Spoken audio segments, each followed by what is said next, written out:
on espère que vous allez bien. Aujourd'hui, avec mon assistante Zoé, on va vous faire un conte créole. Donc, lundi 23 mars, nous vous contons Lili Bongo. Bonne histoire. Lili Bongo était la plus jolie fille du village, la plus gentille aussi, tellement que tous les hommes la désiraient pour femme. Chaque jour que Dieu fait, ils se pressaient nombreux à la porte de sa case. Qui est là? Je possède 3 vaches et un troupeau de moutons. Épouse-moi et tu seras riche. Non, merci. Qui est là? Ma mère affirme que je suis beau, déclarait l'autre. Épouse-moi et je te ferai de magnifiques enfants. Non, merci. Qui est là? Je sais lire, écrire et même calculer, assurait un troisième. Épouse-moi et tu seras fier de ton mari.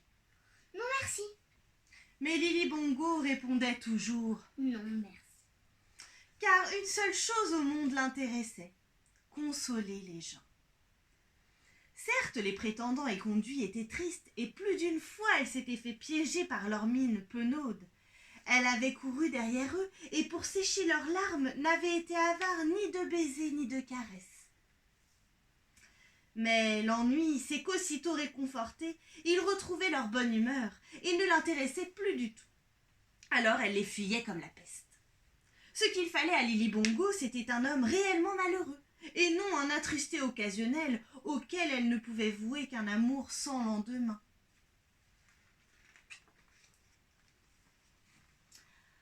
Ah, elle voulait vraiment un malchanceux. Oh, que j'aimerais tellement trouver un malchanceux. Elle répétait ça tout le temps, et elle aurait voulu vraiment rencontrer un malchanceux. Mais ce jour-là, passait par là une sorcière. Elle avait entendu sa requête et elle s'approcha de Lili Bongo tout doucement.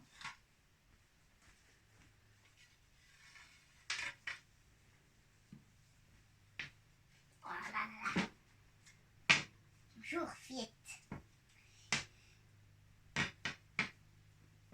Tu feras un gâteau avec à la patate douce. Et tu y mettras 99 fèves.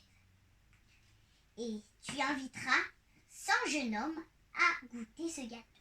Celui qui n'en aura pas de fèves sera sûrement le vrai malchanceux que tu chercheras.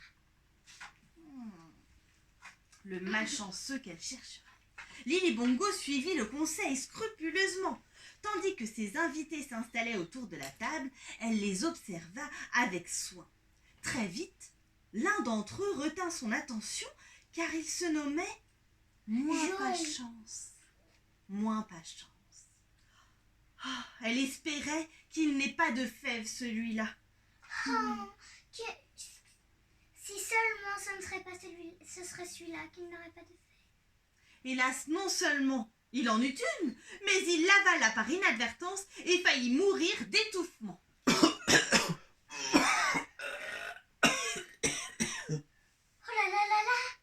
Le gagnant fut un pêcheur nommé Jolisoeil. Secrètement déçue, Lili Bongo, ainsi qu'elle l'avait promis, le prit pour fiancé. Hélas, elle s'aperçut très vite de son erreur. Jolisoeil n'était pas malchanceux, bien au contraire. Même quand la mer était agitée et que les autres pêcheurs rentraient bredouille, le poisson se jetait dans ses filets. Lorsque la pluie tombait, il passait entre les gouttes. S'il faisait grand soleil, sa route, comme par magie, était toujours à l'ombre. Et par n'importe quel temps, mais n'importe quel temps, toutes les jeunes filles du port lui souriaient.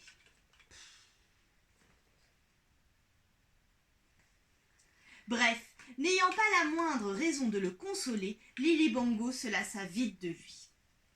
La sorcière s'était trompée, se disait-elle.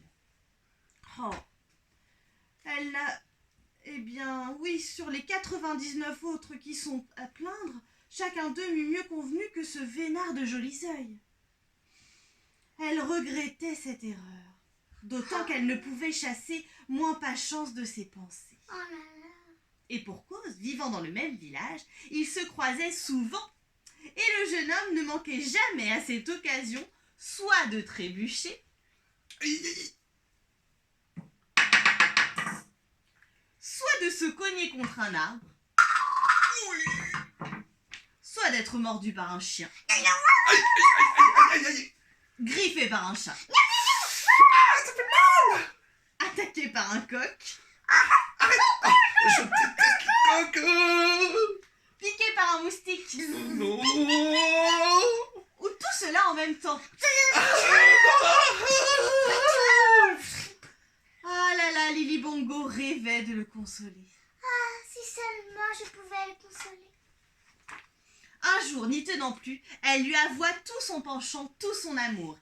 Et il eut un tel choc qu'il perdit l'équilibre et se cassa le nez. Oh non, non, ça fait mal. Oh, ça fait très mal, ça. Oh là là là. Alors Lily Bongo sut qu'elle avait enfin trouvé l'élu de son cœur. Ils se marièrent donc, et leur vie commune n'étant qu'une succession de déboires, de problèmes et d'accidents, ils vécurent heureux jusqu'à la fin de leurs jours. Et ils se marièrent, firent une grande fête, et eurent beaucoup d'enfants. On vous souhaite une bonne journée. Et bien sûr, on garde la bonne humeur. Gros bisous.